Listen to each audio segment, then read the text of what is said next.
Olá! O vídeo de hoje é sobre As Três Marias de Raquel de Queiroz.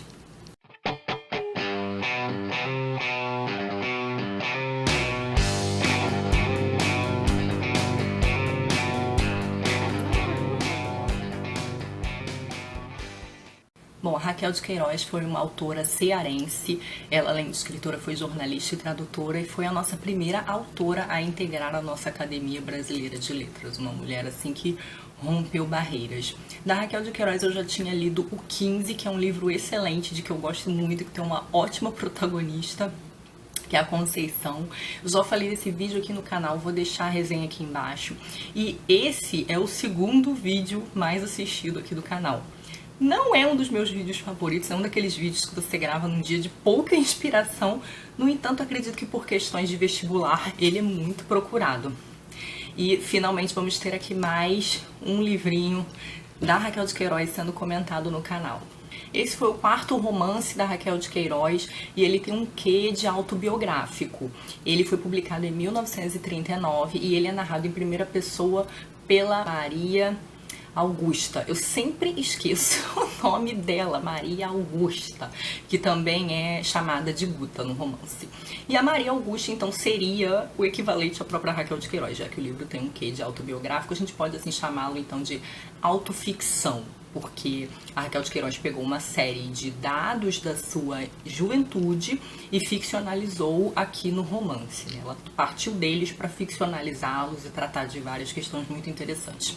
A Guta aqui, então, vai contar um pouco sobre a sua infância, adolescência e início da idade adulta. E boa parte do romance se passa no internato onde ela estudou, para onde ela foi com 12 anos, o internato de Freiras, onde ela conheceu duas meninas que se tornaram suas grandes amigas, a Maria da Glória e a Maria José, e elas eram tão juntinhas, tão amigas, tão próximas, que elas ficaram conhecidas como as Três Marias, ganharam esses apelidos. Essas duas moças também são inspiradas em amigas da Raquel. Tem um texto aqui de apoio no fim do livro, essa edição da TAG tá ótima, que fala exatamente desse caráter autobiográfico, né? De todos os fatos e pessoas do romance que de fato existiram e aconteceram na vida da Raquel de Queiroz. Esse foi o livro que veio na caixa da TAG de novembro, foi uma indicação da Heloísa Buarque de Holanda. Eu fiquei bem animada quando vi que ela vinha indicar. E fiquei bem animada com a sinopse, né? Quando ela falava que era uma história de amizade entre amigas e tal, fiquei bem contente. A gente sempre ouve falar, acho que mais, além do 15, do Memorial de Maria Moura, né? E do Dora Doralina. Esse aqui não tinha ouvido falar ainda. E a edição tá bem bonita, ela vem com um texto da própria Heloísa Buarque de Holanda, vem com uma análise, uma espécie de resenha crítica do Mário de Andrade, e vem com esse outro texto, cujo autor eu esqueci quem é, desculpa, gente, que vai falar mais desse caráter realmente autobiográfico do livro. Peraí que eu vou dar uma olhada aqui no nome do autor. Elvia Bezerra é o nome da autora. Então, para quem quer dar uma olhada na edição, essa capa bem bonitinha, gostei muito, com os marcadores combinando, que eu amo. E o mimo desse mês, eu nem ia mostrar isso, mas cara, que ele tá aqui na minha frente. O presentinho que a TAG mandou esse mês foi um baralho literário, gente, muito fofo. Vem nessa caixinha. Eu nunca mais joguei baralho, nem sei mais se eu sei jogar, mas vou mostrar aqui pra vocês algumas das cartinhas, né? Essa aqui com a própria Raquel de Queiroz, não sei se vai focar. Aqui com o Érico Veríssimo. Não vou mostrar tudo não, tá? Cecília Meirelles. Bom, mas voltando ao livro. Então, a Guta vai falar desse período de juventude lá no internato e de um período um pouquinho depois de quando ela sai, o início da vida adulta, né? E ela vai falar dessa amizade. Esse é um romance muito focado no papel da mulher na sociedade, né? E é interessante que a Heloísa Buarque de Holanda fala que, apesar de Raquel ter recusado muitas vezes, em muitas entrevistas, o rótulo de feminista, que ela tinha a impressão de que a Raquel era a autora das maiores protagonistas feministas da nossa literatura, né? E isso também me lembra um pouco da Virginia Woolf, né? Que em algumas entrevistas também falou que não era feminista, que hoje é aí resgatada como uma das pensadoras das questões femininas mais importantes, né? E a Guta vai narrar, então, esse processo de amadurecimento né, dessas meninas, o dela principalmente, mas os das suas amigas também. O processo de perda da inocência, o processo de perda de pessoas. É um livro que vai falar muito sobre a morte. Nesse sentido, é um livro muito melancólico.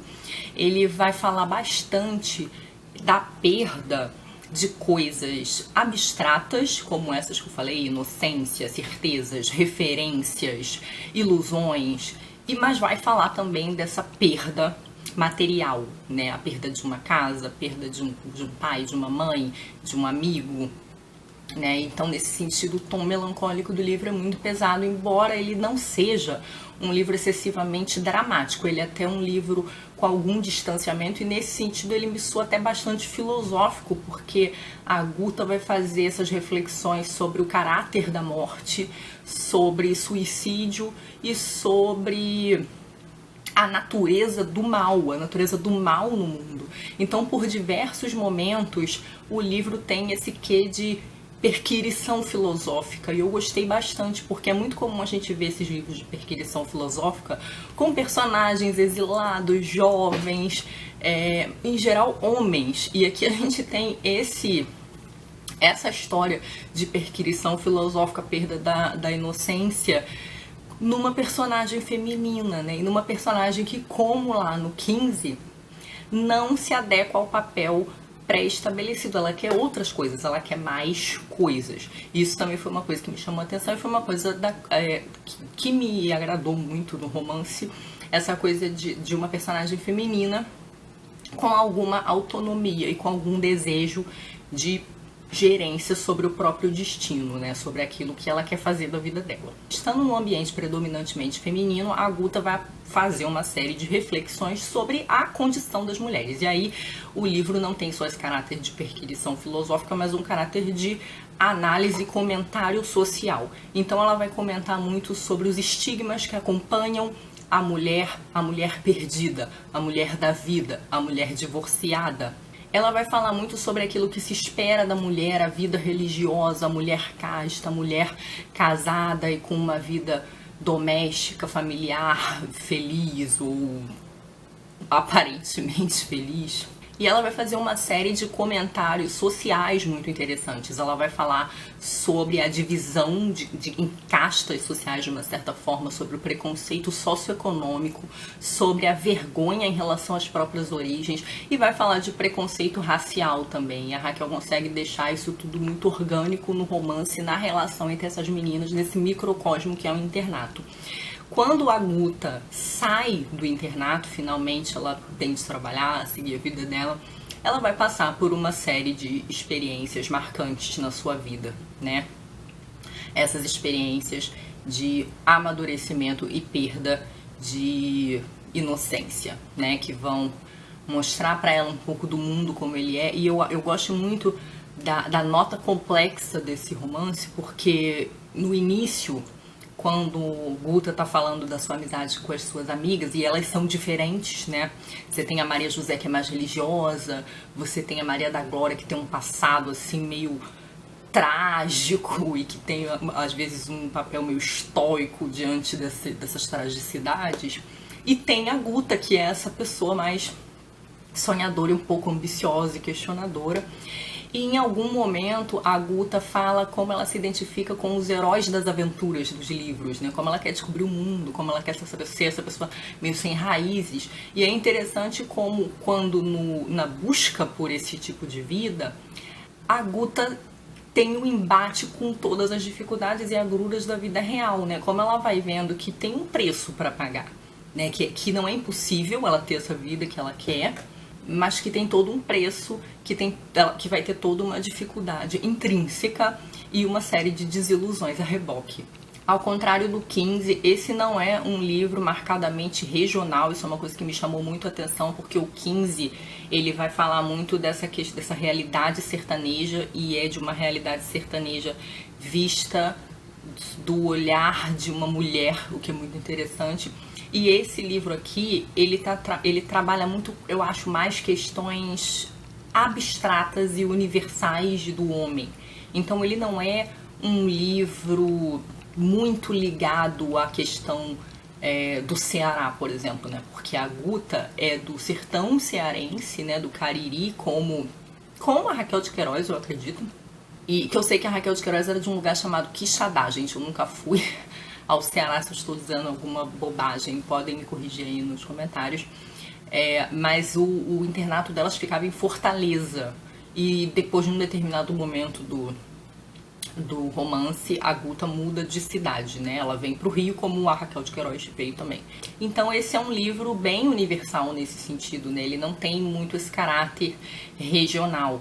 E o Mário de Andrade comenta aqui no texto teórico como ele sentiu parecença no tom do livro com o Machado de Assis. Achei isso muito curioso, porque enquanto eu estava lendo, não estava lembrando do Machado de Assis, mas acho que tem muito a ver também com essa questão da existência humana e das agruras do ser humano numa clave universal. Eu imagino que seja por isso, né? E eu achei uma observação interessante, que, como o próprio Mário vai notar, que tem umas diferenças de estilo e de tom no modo como as coisas são ditas. O Machado era muito irônico, a Raquel não é, mas achei interessante a observação dele. No mais, o texto da Raquel é delicioso, é um texto lindo, ela consegue ser muito poética ainda falando de coisas muito tristes e às vezes muito duras, né, realidades muito duras. E o texto ele tem momentos que são muito sutis e outros momentos que são muito fortes também. O modo como a Guta descreve os momentos trágicos é muito interessante. Esse livro é um livro muito curto, é muito difícil escolher uma passagem dessas para ler, dessas mais fortes ou mais sutis, em que eu não diga alguma coisa que aconteceu. Então eu vou ler um pedacinho que me marcou bastante, que é o momento em que ela fala, ela pensa sobre a natureza do mal na vida do ser humano. Por que Maria José chora? De onde tira ela dores para essas lágrimas? Da morte de Deus, ressuscitado em glória tão depressa e tudo isso há 2000 anos? Só o que nos faz sofrer tem realmente valor de mal para nós, porque na realidade, só eu tenho importância para mim mesma. Só nós valemos para nós mesmos. Só compreendemos o sofrimento dos outros. Só compreendemos com a carne quando somos feridos um pouco por ele. Afinal de contas, que é o mal? Que é o bem? Que é o amor do próximo? Bom, tá aí um ótimo livro com questionamentos muito verdadeiros, um livro muito atual ainda, né, sobre o questionamento da condição feminina, sobre questões raciais, questões sociais, questões socioeconômicas, estigmas ligados inclusive a profissões. Um livro que questiona bastante a religião. Raquel tinha dessas coisas de questionadora, já dava para perceber no 15. Personagens muito fortes, personagens femininas muito verossímeis e fortes, eu gostei muito. E um texto lindo, gente. O texto da Raquel de Queiroz é realmente muito bonito, tem uma poesia assim muito delicada, muito sutil. Eu gostei bastante e recomendo muito. Me digam se vocês já leram, o que vocês acharam. Beijos e até a próxima. Tchau!